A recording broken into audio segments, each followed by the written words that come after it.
Alors, dans un dernier exemple maintenant,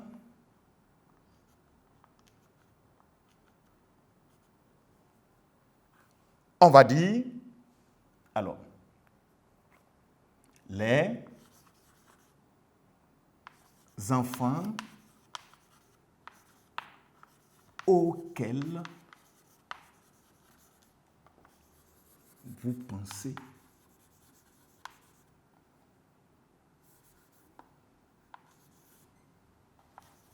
sont partis. Vous voyez, les enfants auxquels vous pensez sont partis en vacances, à la chasse, etc., n'est-ce pas? Et ici, vous voyez, en fonction du verbe, n'est-ce pas, le pronom relatif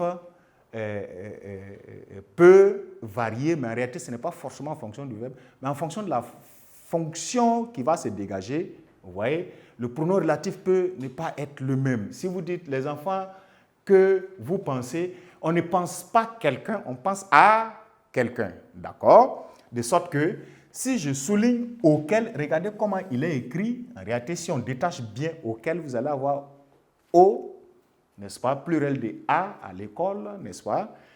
Et quel, qui est là. Comme c'est composé ainsi, ce sont eux qu'on appelle les pronoms de forme composée. Voilà, les pronoms de forme composée. Bien, forme, pardon, composée, muet, c'est lisible, comme ça, n'est-ce pas? La proposition subordonnée relative est alors introduite par un pronom relatif qui peut être de forme simple ou de forme composée. Si vous remarquez maintenant, nous allons rentrer dans... Mais qu'est-ce qui est dans chacune de ces phrases-là une proposition subordonnée? Car on a dit proposition, c'est synonyme de phrase, selon, n'est-ce pas, d'autres bouquins que vous allez voir, etc. Synonyme de phrase, mais que lui seul, il n'est pas phrase. C'est lorsqu'on le prend avec son ensemble, qui le complète normalement dans la phrase, qu'il est dit proposition subordonnée. Dans ce cas, cette phrase, l'enfant que tu vois est mon cousin, vous pouvez la subdiviser en deux. Un, l'enfant est mon cousin. Vous avez là une proposition principale. Que tu vois, vous voyez, il y a un sujet, tu, et il y a un verbe voir, n'est-ce pas? Voilà, c'est S. Voir. C'est ça qui est la proposition subordonnée. Et elle est subordonnée pas de n'importe quelle manière, car elle est introduite par un pronom relatif. Voilà pourquoi elle est dite subordonnée relative. Donc, c'est une appellation, c'est du français, il faut comprendre ce que ça veut dire simplement. Une proposition subordonnée pas de n'importe quelle manière à travers un pronom relatif, voilà pourquoi elle va s'appeler une proposition subordonnée. Si ça c'est noté, on va retenir maintenant que la fonction de la proposition subordonnée, c'est quoi? D'accord? Vous allez retenir classiquement, comme ça, vous allez toujours voir qu'elle complète toujours le mot qui vient avant elle. Et ce mot-là, la plupart du temps, est toujours un nom. Soit il n'y en a pas, ou bien il y en a, et vous allez voir beaucoup de fois que c'est un nom, un groupe nominal, parfois un nom propre, etc., n'est-ce pas? La fonction, on va écrire à la ligne, n'est-ce pas? La fonction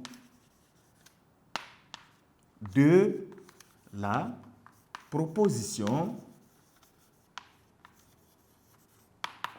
subordonnée est, je change de couleur, complément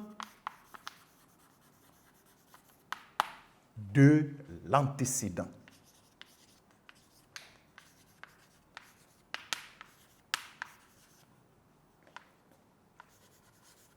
Complément de l'antécédent. Voilà la fonction que vous allez généralement avoir, ou du reste, que vous allez peut-être même toujours avoir. Complément de l'antécédent, et on précise cet antécédent. Si c'est le cas, n'est-ce pas, de la première phrase pour nous, analysons-la pour voir, on va dire, maintenant, un exemple. Et cet exemple est purement analytique. On analyse maintenant, n'est-ce pas?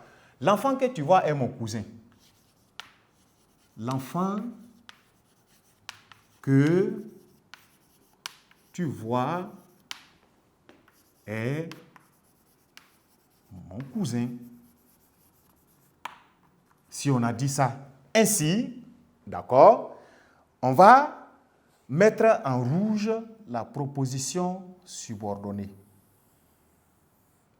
L'enfant est mon cousin. Vous voyez que cette phrase-là, elle est libre, elle est seule, n'est-ce pas? Et elle a un sens plein. Comme elle a un sens plein, elle, on va l'appeler la proposition principale. Donc, l'enfant est mon cousin, que je mets en blanc, que je souligne en blanc, pour que vous puissiez percevoir la distinction, n'est-ce pas? Elle, on va dire qu'elle est la proposition principale. Ce qui est souligné en bas est la proposition principale. Et ce qui est là en rouge, que tu vois, va être la proposition, n'est-ce pas? On va l'écrire cette fois. Proposition subordonnée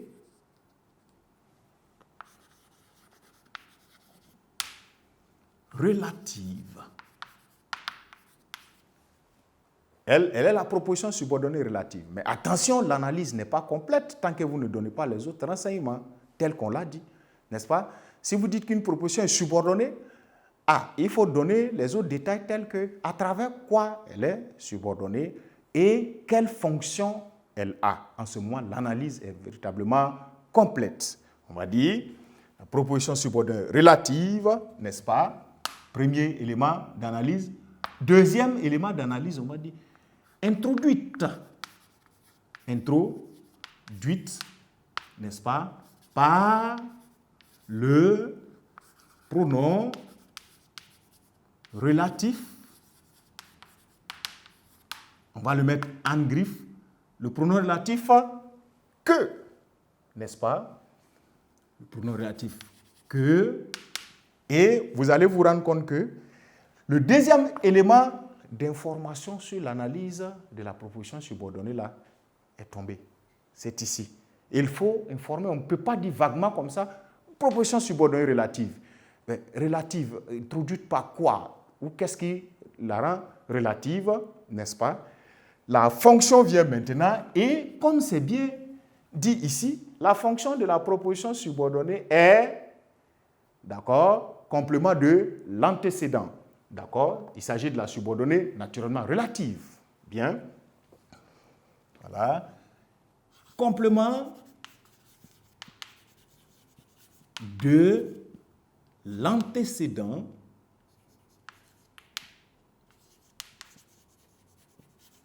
n'est-ce pas? Et il est obligatoire de préciser cet antécédent-là. Il faut forcément préciser l'antécédent. L'antécédent dans cette phrase, c'est quoi? C'est-à-dire le mot qui vient avant le pronom relatif que là, c'est quoi? L'enfant. Donc vous allez compléter en disant maintenant complément de l'antécédent, l'enfant. Et l'analyse de cette phrase est maintenant complète.